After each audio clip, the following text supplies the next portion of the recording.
En cuanto a la estructura literaria de la obra de Oseas, después de esa introducción al contexto político de Oseas en capítulo 1, versículo 1, la obra claramente está dividida en dos secciones principales. La primera, que consiste de capítulos 1, 2 y 3, sirve como un prólogo que nos prepara para el ambiente en el cual se expresa el mensaje de la segunda. Básicamente, en la primera sección de la obra, tenemos la historia del matrimonio y familia de Oseas. El Señor le dijo, Oseas, yo quiero que tú cases con una prostituta. Y él se casa con Gomer, que es una mujer sumamente infiel a Oseas. Ellos tienen 3 hijos por ese matrimonio y aún los nombres de las hijas comunican el mensaje de Dios. Y el texto sigue, capítulo 2, habla de la suma infidelidad de esa mujer a Oseas y cómo Oseas sufría en su matrimonio a causa de su infidelidad. Ella deja a él. Y Dios otra vez dice a Oseas, yo quiero que tú busques a su mujer y hasta cómprala. Y hay que llevarle al desierto. Hay que prohibir que ella tenga relaciones sexuales. Tiene que desnudarla, avergonzarla, para ver si puede lograr que esa mujer capta lo terrible de su infidelidad. Y toda esa historia de la vida y matrimonio de Oseas es para ilustrar la propia relación de Dios con Israel. Y el resto del texto de capítulo 4 hasta el final salen los mensajes. Y ahí el enfoque está en la prostitución. Y como tengo aquí escrito aquí, nuevamente, esa primera sección nos relata cómo Dios le mandó a Oseas a casarse con una prostituta. Es decir, se casó con una mujer que por hábito siempre le sería infiel. Una relación que obviamente le trajo mucho dolor y sufrimiento a Oseas. Pero él nunca dejó de amarla y serle fiel. Todo fue para servir como una ilustración en vivo de la relación de Dios con su pueblo Israel. Dios es un amante fiel, pero Israel es una prostituta. Ese es el mensaje principal de la segunda sección. La familia de Oseas servía como un modelo ante los ojos de la nación de su propia infidelidad a Dios. En el contexto familiar de la primera sección, se expresa el mensaje nacional de la segunda. Uno puede notar muchas referencias a la prostitución, figurativa y literal, de la infidelidad y el amor en la segunda sección. La primera sección crea el ambiente de la segunda. Por eso, para comprender el mensaje de Oseas, es esencial comprender la naturaleza de su matrimonio. Y eso es clave en la obra. Si queremos entender los mensajes de capítulo 4 hasta el final de capítulo 14, tenemos que entender bien el matrimonio y familia de Oseas que describe capítulos 1 al 3. Eso es clave en Oseas, porque otra vez su propia vida matrimonial y de familia sirve para ilustrar la relación de Dios. Dios es un amante en el cual su esposa infiel le está doliendo el corazón todos los días. Y es una prostituta. Dios se ha casado con una prostituta llamada Israel. El mensaje es sumamente fuerte y hay que entender ese amor incondicional que sigue amando a una prostituta. De hecho, expresa que Dios no puede dejar de amar a Israel. ¿Y qué puede hacer con una mujer que es tan infiel a él? La situación distorsionada de su matrimonio es el mensaje que gobierna todos los otros mensajes de la obra en la segunda sección. Como tengo escrito aquí en la guía, la idea es esto. Un día Oseas está paseando por una calle en Israel y un hombre le acerca y le dice: Oseas, tú, quien eres un profeta de Dios, un hombre recto, santo y puro, te tengo una tremenda noticia. Tu esposa es una ramera. Yo pasé toda la noche embriagándome en las delicias de tu amor. Y quiero decir, es muy buena. Pero es una ramera. Esa mujer está dispuesta a lanzarse a cualquier hombre que esté dispuesto a darle atención y por cualquier precio. ¡Qué vergüenza para ti, hombre! Y tú dices ser un profeta de Dios. Eres una idiota por seguir con una mujer así. Y Oseas, con profundo dolor en su corazón, le responde el hombre: así como esa mujer me ha tratado a mí, esa es la manera como tú estás tratando tu Dios, el Señor, el Dios de Israel. De verdad, qué desvergonzado eres tú, hombre. Y así hay que entender la obra de Oseas. Cuando uno lea, particularmente capítulos 4 al 14, hay que leer cada mensaje que está ahí con ese espíritu y tono emocional. Porque aquí sale Dios con todo, con su ira, con su frustración, con su rabia, con su corazón destrozado y herido. Porque Él ama a una prostituta. Y peor, no puede dejar de amar a esa mujer.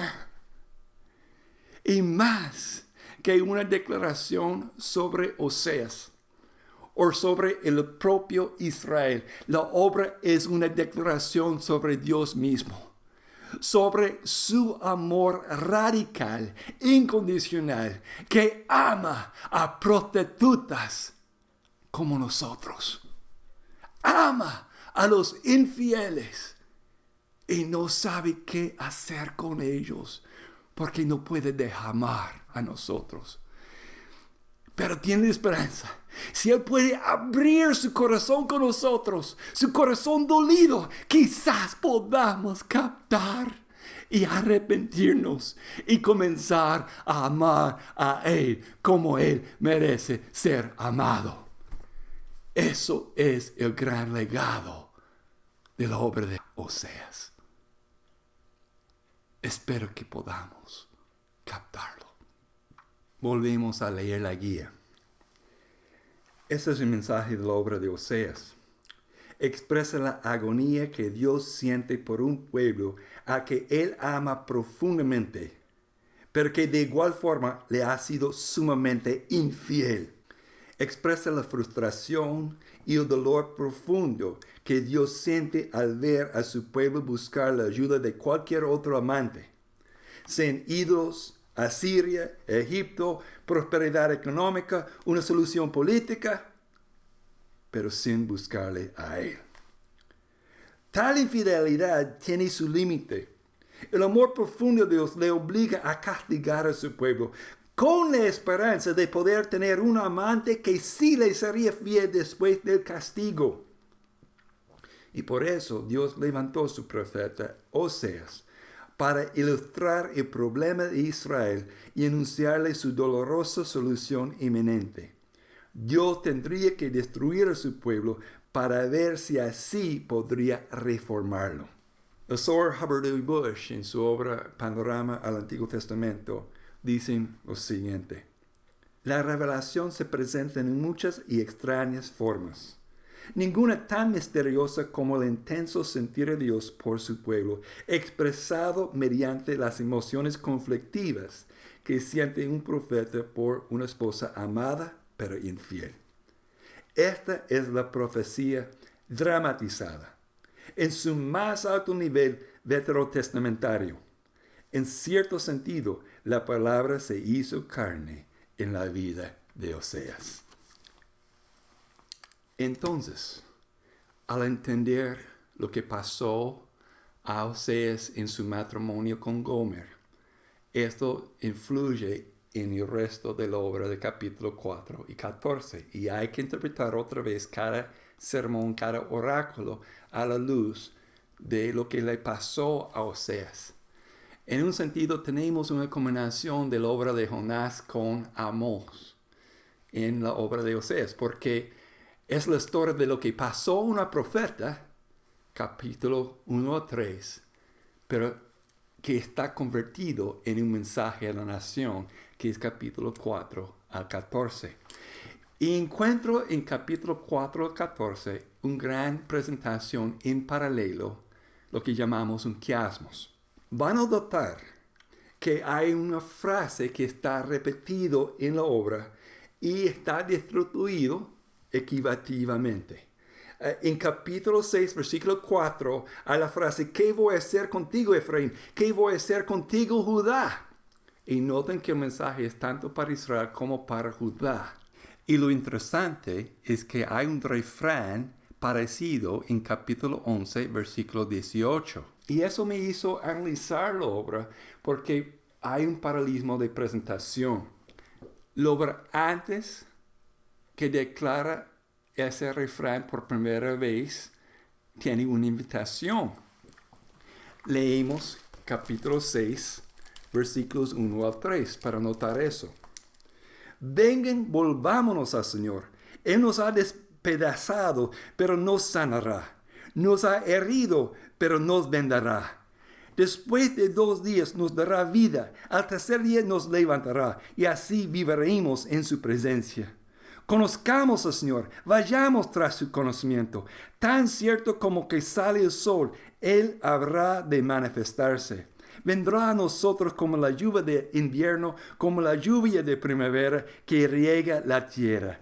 Y aquí encontramos a Oseas implorando al pueblo que, mire, vamos a volver al Señor. No tenemos que ser la prostituta. Podemos aprender a ser fiel a Él. Y somos fieles a Él. Él va a traer nuevos días para nosotros.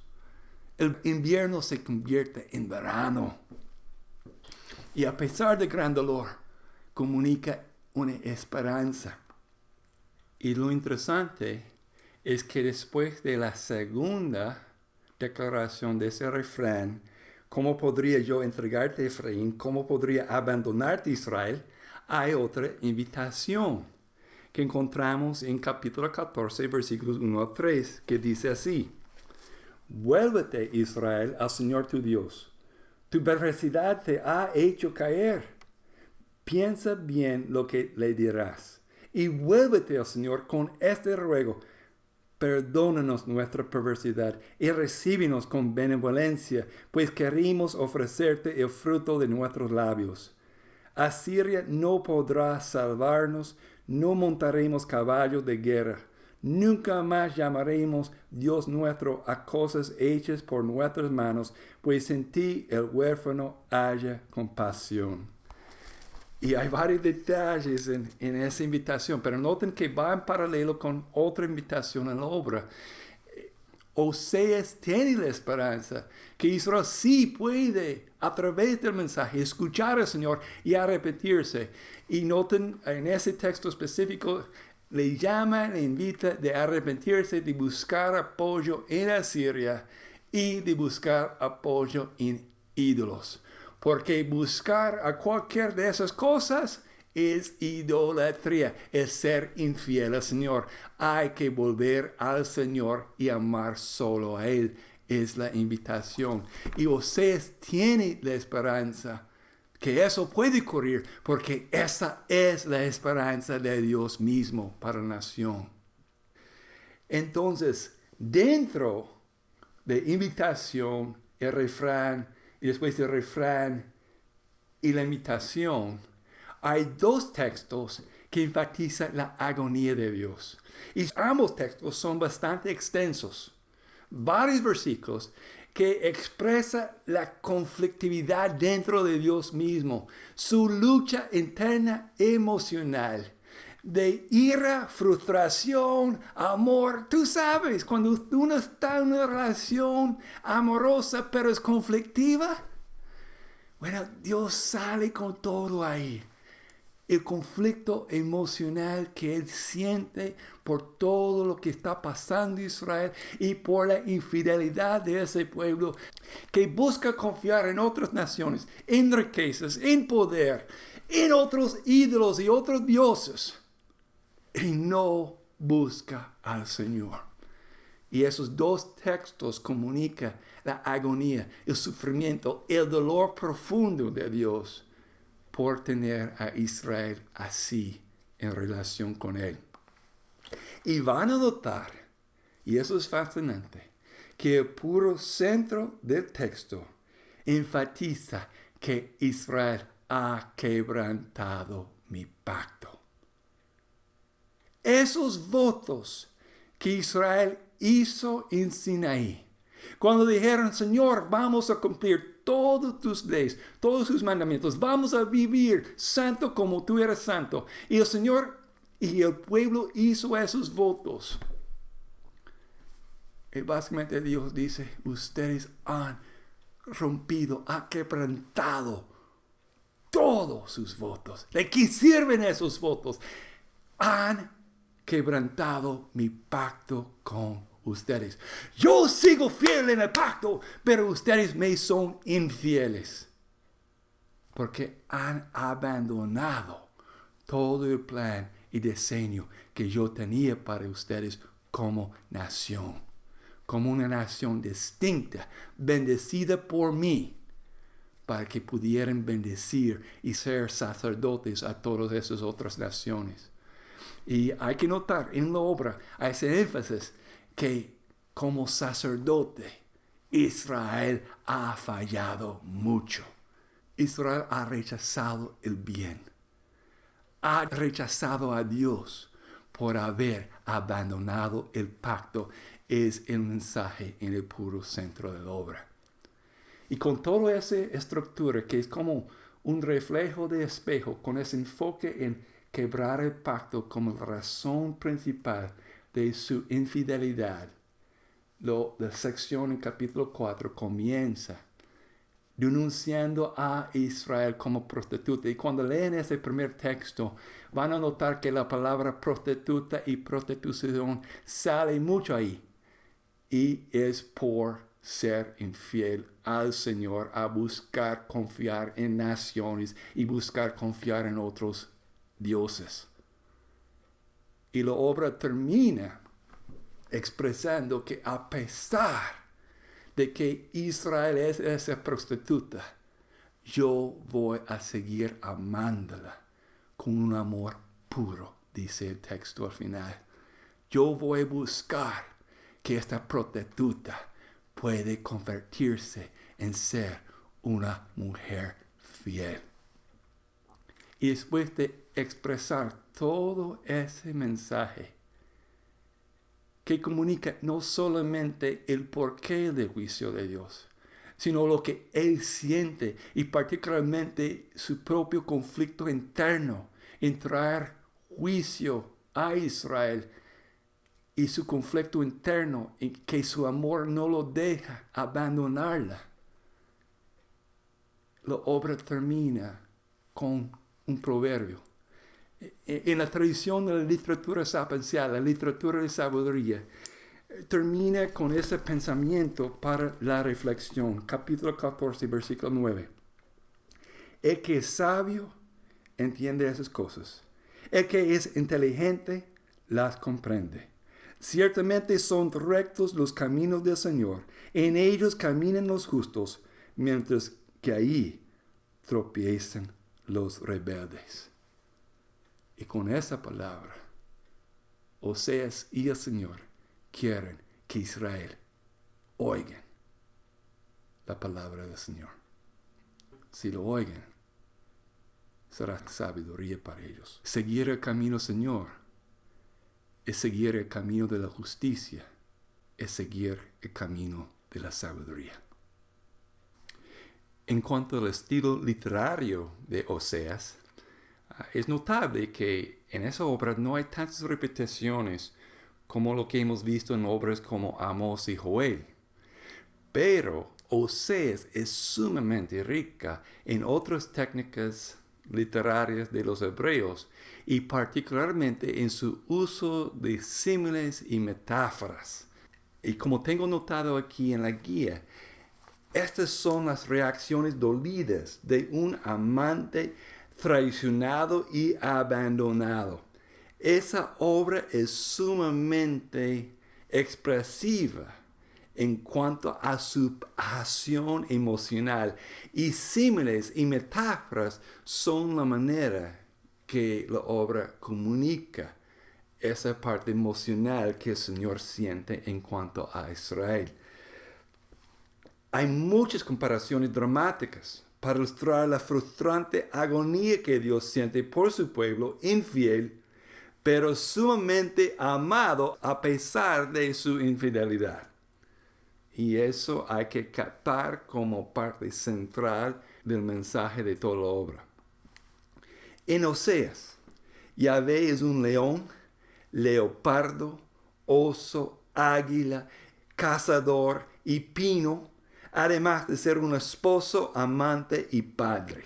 En contraste por sus pecados, Israel es una adúltera, prostituta, novilla indómita, trampa, red, horno encendido, torta media cocida, paloma torpe, arco engañoso, tallo sin espiga y un feto que rechaza nacer.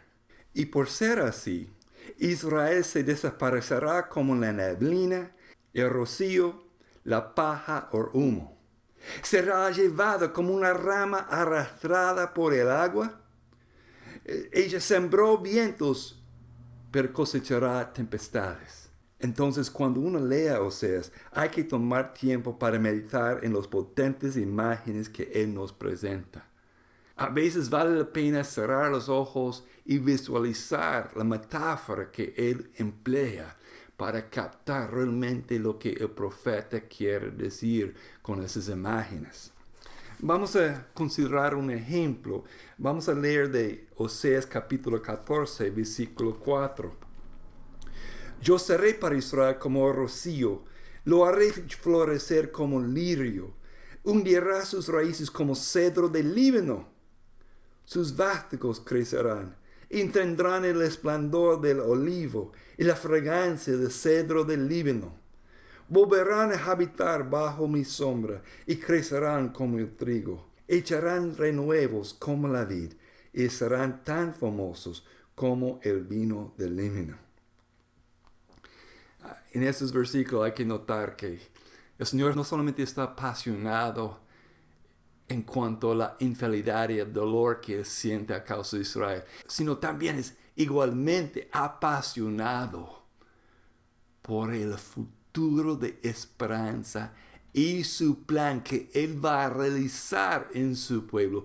De igual manera está apasionado para lo que Israel será para Él. ¿Cómo lo va a lograr? La obra también nos comunica el camino del Lord que hay que transitar. Entonces, por todas esas metáforas y pasión, cuando uno lee a Oseas, es una obra que nos invita a gemir, llorar y gozarnos con Yahvé a través de su profeta.